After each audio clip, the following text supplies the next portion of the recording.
Hey. This is Shit Show, awful stories told by not awful musicians and music industry professionals about the shitty situations they get into.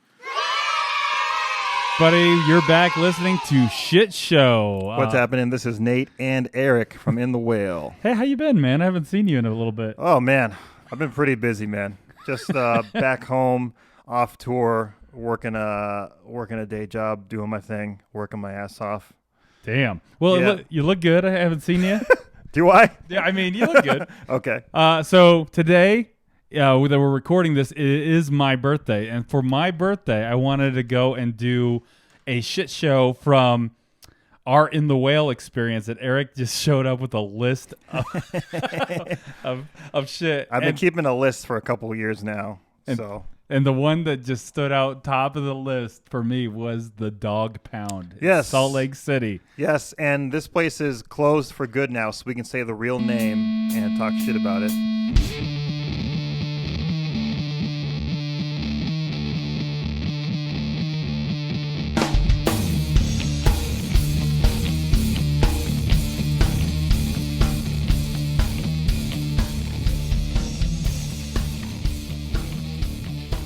Man, I'm trying to remember really quick because I let you decide and I didn't think about anything. So this is one of our first tours ever, I think. And this is just a random sort of dive bar in Salt Lake City called the Dawg Pound.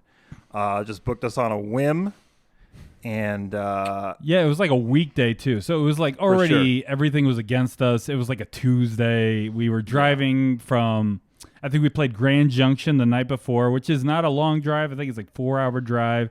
So we had the day on our side, and we were like, okay, well, we'll stop at Salt Lake City. We'll do a show because that's what you do. Yeah, and we showed up pretty early because we like to get it there early and load in and check out, see the lay of the land, see if we can set up or sound check or anything like that.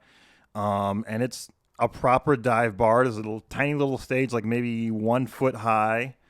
And it's a stage. If I now correct me if I'm wrong, it had a railing around it. That's right. Yep. Okay, so it was like, if I remember correctly, I was like, all right, so there's only one way in. There's pillars around this thing, like it's like a porch. Like you're walking onto a porch in the middle of a building. Exactly. Yeah. Okay, so we showed up early. Yeah, it's like 4 or 5 o'clock. There's bar regulars in there and pool table and stuff. I'm like, fuck it, I'll play some pool while we're waiting, figuring out what we're going to do. And there's this old Irish man there. Do you remember that guy? Yeah, and the reason we know he's Irish is because he said it multiple times. Many times. He was just drinking Jameson. He was like almost like trying to be a stereotype. Yeah.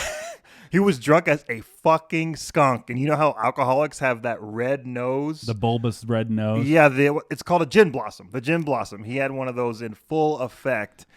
And wait, what was the Gin Blossom song? Bittersweet. No, that's Big Head Todd. That's Gin Blossoms is. It's not. Was it good living? Somebody's at home right now throwing shit at their speaker. You idiot! What the hell? Fuck, man. Gin Blossoms is. I know this one. No. Who was it good? That's Better Than Ezra. Yeah. Right. How does that song go? All right, hold on, everybody. We're looking. Hey, jealousy. Oh, this is sad. The story of this guy is he had this band. He wrote this song, and it was like awesome, and it was like climbing the charts. But he was like a drunk piece of shit, right? Yeah, the guys kicked him out of the band. His band kicked him out right when their record came out, and it blew up. Yeah, and so they were hitting the road and like playing SNL and doing all this crazy shit without him. And he was watching, I think it was them on SNL or the Tonight Show or something, and he killed himself. Oh, that's sad. Very sad. It's very sad. Like, this story is also sad, not to that level, but it's... No, not even close, but yeah.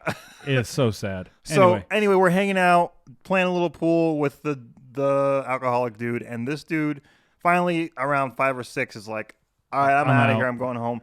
And it was the first time I'd seen him from the bottom down because he had the pool table was in front of him and whatever. The dude pissed his pants. Oh, that's right. I remember him going out to the back to like check on the the truck because we didn't have the van at this time. We were touring in a truck. And I was like, this dude is like propped up on the corner holding his bike kind of a thing. And I was like, oh, you okay, bud? He's like, I'm fine. Leave me alone. And he's like, he pissed his pants really bad. Dude pissed his pants. So that's a great precursor to the rest of the night. Right. We meet the guy who's in charge, the head guy, promoter, or the guy who running booked the us. show. His name is Cowboy. And he wouldn't give a legal like Christian name at all. Nope, my name's Cowboy. And he had, if I remember correctly, duct tape around all of his wounds on his arms and hands. Uh-huh. A cowboy hat, almost destroyed, literally tattered. Is that the right word? Like just see-through pants because his... Yeah. He basically looked like a methed out Ted Nugent. Can you be that? Yeah. That's a great description, actually. 100%. Just all stringy hair, just like... Yeah. The government made me do it! Yeah. Like a washed up pro wrestler. Like fell on hard times. Lost the muscles and is just... Speaking, we're going to go into this further because this is not us just assuming these things. These all become very clear that Cowboy's having a rough time. And I hope that he's okay wherever he is because that place is gone. Literally, like after we left, like Salt Lake City did the right thing and just absorbed it. Yeah. So anyway, he's like, okay, it's going to be we're going to have a great show, guys. It's going to be awesome. This place is great. The sound is awesome. It doesn't look like it, but the sound is incredible. And, we get bar regulars in here all the time, so you guys are going to have a great crowd. We're going to do a $5 cover. And we're like, listen, this is only our second time playing Salt Lake. Let's not do a cover. Let's not do a cover, man. Why don't we just do like a people can just come in and, donation. Donations or like, just give us a little cut of the bar or something, man. Like, we don't have any real fans here. Like, we're just, we'll just wing it. And this he's is like starting out, baby whale. Yeah, for sure. yeah, for sure. And he's like insistent. He's like, nope, it's got it. We need at least $3 cover because this is a show. We're gonna make this a show, an event. We're like, damn, okay, this guy's really confident, right? And then at this time, he is literally making the poster for the show. That's I right, remember we were arguing with him. We're like, dude, don't put $5 on this little piece of paper that you just pulled out of your like 5-ring notebook. Like drawing a poster. Right. And he put a whale on it, of course, which if anyone knows anything about us, we hate anything nautical. Just absolutely hate it. But this is really a story that kind of like helped push why we maybe. Yeah. It was just such a bad taste. Like anyway, he draws a whale. He puts a number $3 cover on it, and then he mentions this other band. We're like, oh, thank God there's another band. Holy shit! Thank God there's another band. Right. And when do they show up, Eric? I don't remember. When was it? It was they showed up. No, they didn't show up. They didn't show up. That's right. Yeah. Dude, this story's so bad. I've like tried to whitewash this out of my brain. It's so terrible. And apparently, this is a thing at that place where bands would get booked and then not show up a bunch. So it was like a thing. So anyway, we go up there. We were waiting though. We were waiting to put our shit. He's like, wait. They'll open. Yeah. And then you guys will play. We're like, dude, just let us. Come on. Yeah. Let's read the room a little bit. Like, the air is tight. Like, let's do this. So the band doesn't show up. We set up. Cowboy's the sound guy, and he's training someone. Right. Yes, and this guy, I don't know if you know anything about mic placement, listener, but when you're miking drums, you want to place the mic above the drum head, pointed towards the middle of the drum. Facing head of the microphone, like where you would talk into, facing the drum head itself. Yeah, so you're facing the top of it. This guy had the mic facing the shell, so it's like the wood pointing at the side of the drum, right? That's what he decided was like, and then Cowboy was like, "Yep, thumbs up. That looks good." Yeah. So it was like, because at this point in my career, I'm a little too timid to be like, What I don't know what you're doing. This is the wrong way to do this. I knew it was the wrong way to do it, but I didn't want to like overstep my bounds, which is fucking crazy. I'm in a stupid dive bar in Salt Lake City, like I'm overstepping my bounds. Yeah, to some fucking what bounds? Yeah, what are you talking about? Get the fuck out of here. You tell this fucking guy to mic the drums correctly. and the PA system that he was so like stoked on. Yeah. Now knowing like it was ass. It was ass. It was literal ass. Not that you would ever know because he wasn't placing the mics in the right way, so you wouldn't have been able to hear the shit anyway. Right. It was terrible, guys. And yeah. on our inside porch stage is where we're set up. Yeah. So ass. Yeah. So that's that, right? And then of course no one shows up like we predicted. A few people showed up at the door and they said, "No, I'm just here to get wasted. Yeah. Please don't make me pay $5. Yeah. I need that for a shot." Yeah. So they let a few people in. Literally what we for thought. Free. Yeah, what we thought. And I think 2 people paid, you know, and because we got paid $7 at the end of the night. Yes, That's right. that. 7 whole American dollars. So we go up there, we play our set, we're doing our thing, we're trying really hard to like make something of this night. Like, let's at least make it like a practice or just play well. Do you remember I was kicking microphones over? That's right. You're like, oh yeah, it doesn't matter. Yeah, they're not even facing the heads of we're the drums. playing, and Nate kicks a mic over, right? And I'm playing, and the song ends. I get up and I pick up the mic stand again to put it back, and Nate goes, "What are you doing?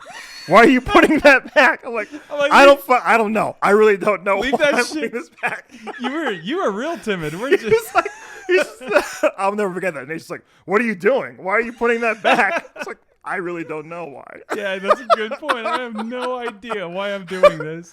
Yeah. So we get done.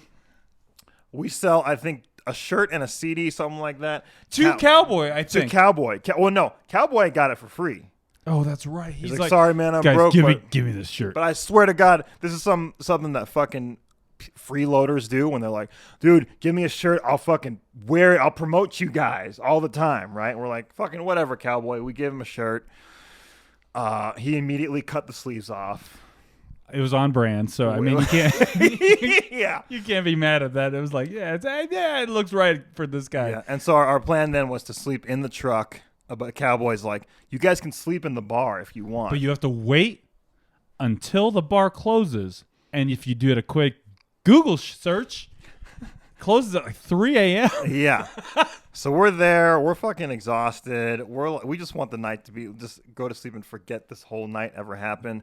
But they close the bar down at 2 or 3, and then it's Cowboy, another bartender, and a couple of their friends are just hanging out, partying in the bar, smoking, doing blow. Yeah, doing blow, smoking cigarettes. And Cowboy, I think at one time may have went back and had sex in the cooler with somebody because it was like highly possible. It was like a quiet lull and the music like Skinnerd was blasting just as unbearably loud, but then there was a lull or something, or someone forgot to keep the playlist going, and I was like, is someone having sex now that's really close to us? Yeah, we had brought our sleeping bags onto the stage because it was carpeted. It was the only carpeted area in the bar, so it was basically the softest place we could sleep.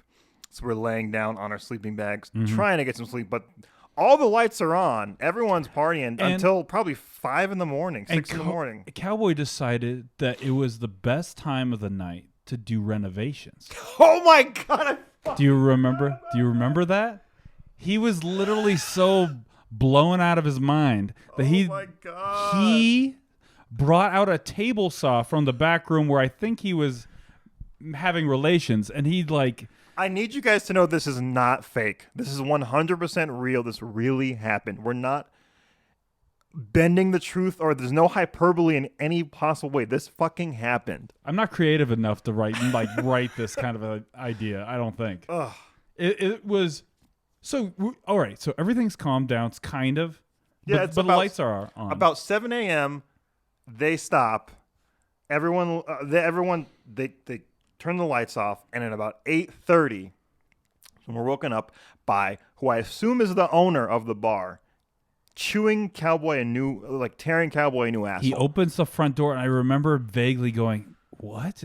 Who opens this early? Yeah. He's like, cowboy, not again. You can't let people sleep here. Yeah. And that was the In the Whale cue to get your shit packed up and get that. Dude. Cowboy, I fucking told you 1,000 times bands cannot fucking sleep in this bar. You cannot have motherfuckers sleeping. And Cowboy's totally still out of it. He's like, I don't, what? She's like, oh shit, they're still here? We were just partying. No, we were, and that's like, Cowboy, this is the last fucking time. I can't fucking believe you're doing this to me again. And we're just like, rolling our sleeping bags up and just like. We didn't make eye contact. We got all of our shit and just Zip left. the fuck out of there. And can I tell you, I'm so glad that the Dog Pound is closed. In Salt Lake City. I think we went to a gas station like just west of the city and just kind of we did a hobo sleep where you just find like a poor diner or something and just kind of sit in the booth and just like close your eyes and have a coffee. Yep. It's terrible, dude. And our relationship with Salt Lake City has been salty ever since, minus the last show we played there with 10 Years, which was incredible. Yeah, that was at the great show. What was that at? Urban Lounge. We played the Urban Lounge, which Lounge was awesome. Delicious. Awesome. Hear my dogs going off, everybody. Well, anyway, that's the whole wrap up of the notorious Dog Pound. I had literally pushed this out of my brain so far that when I saw the name, I almost didn't understand what exactly he was talking about. The wave of memories. I was just like, oh no. Yeah. And I think it'd be cool every now and then, not too much, but every now and then just to share our own shit show, because we have many shit shows to share with you guys. We got a million stories. So. Well, anyway, guys, thank you so much for checking this out. Please tell your friends. You can check us out on Instagram at ShitShowPod, at Facebook for at ShitShowPod, and then we don't have a Twitter, do we? No, we don't. Should you do that? Maybe. I don't know if it's really relevant. No, probably not. Okay. And then follow the band, INTHEWHALECult.com for all the socials. Thank you, guys. Enjoy your day. Cheers.